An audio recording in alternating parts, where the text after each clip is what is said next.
Disclaimer. This video is for entertainment purposes only. Do not attempt this at home. Vitiated how-to will not be responsible because you decided to be a cheap ass and not hire a professional. On with the show.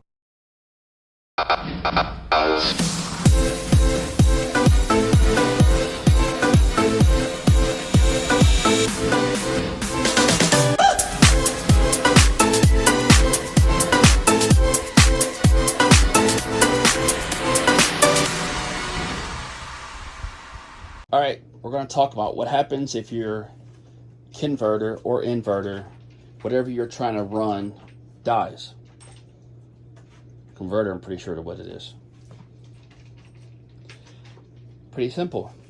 You have no heat, no central heat, no central air. Because your thermostat, which is that little thing right there, runs off DC, which is fucking mind-blowing that they wouldn't just put a little DC setup in the AC itself, but it is what it is. So, what had happened was I had a little flood because of a water filter under the sink. Because Keystone thought it was intelligent enough to put a water filter on top of this panel on the other side. So, I couldn't find a thing for it. I'll make another video about it, but I couldn't find a way to plug it. So, it is what it is. There'll be another video explaining what happened, all the other stuff. So, what I did was, and if you can fit your charger or something inside where the battery is, that'll work. These don't fit, and I'm not spending more money than I need to. So what I did was, because it burned up the inverter, and luckily enough, that panel is sealed on that side. So water just went around it, not in it. I had to unplug it from the back because the inverter plugs in like it's got like a end of an extension cord. Like how that plugs into that. That's how the converter plugs into the back of that, the panel. So what I did was the two terminals, as you can see here, the black and white wires are attached to the terminals that was supposed to come from the converter to the panel. That's the DC side. Then I took and I stripped the wire because I cut the wires off the converter because the converters burn all the shit.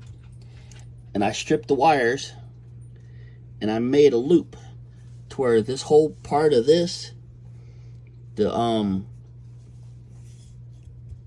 can't remember what it's called now, brain dead. Jumper cable in would go on. So it goes all of that there, as you can see. And then there's a loop to where that touches that in the front. So it's got both touching it. And it's done on that one too. And you need to keep them plugged in like that one is. My second one is plugged in and charged, as you can see, and I use that one for the heat. So far, this one has been good for the AC, but because of what's going on, I'm going to switch them. That box is kind of bad. It'll charge, but that's all it does. That one actually holds a charge because it's the second one. That one's my wife's, this one's mine. Neither one of them can jump start a goddamn car like it says it will. So, do not buy them. They are garbage. I just got stuck with two of them. And the only way to replace them is you got to mail them in.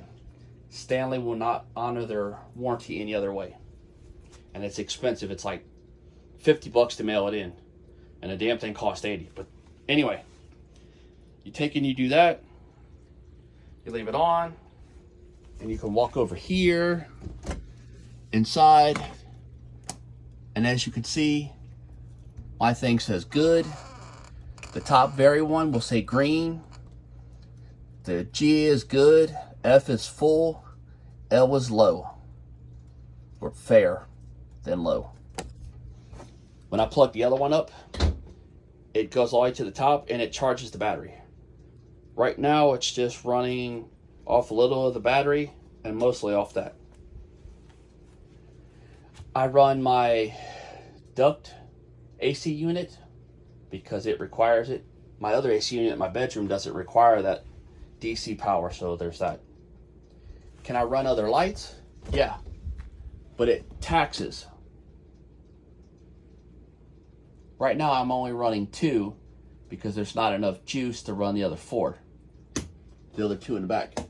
And then that one, that there,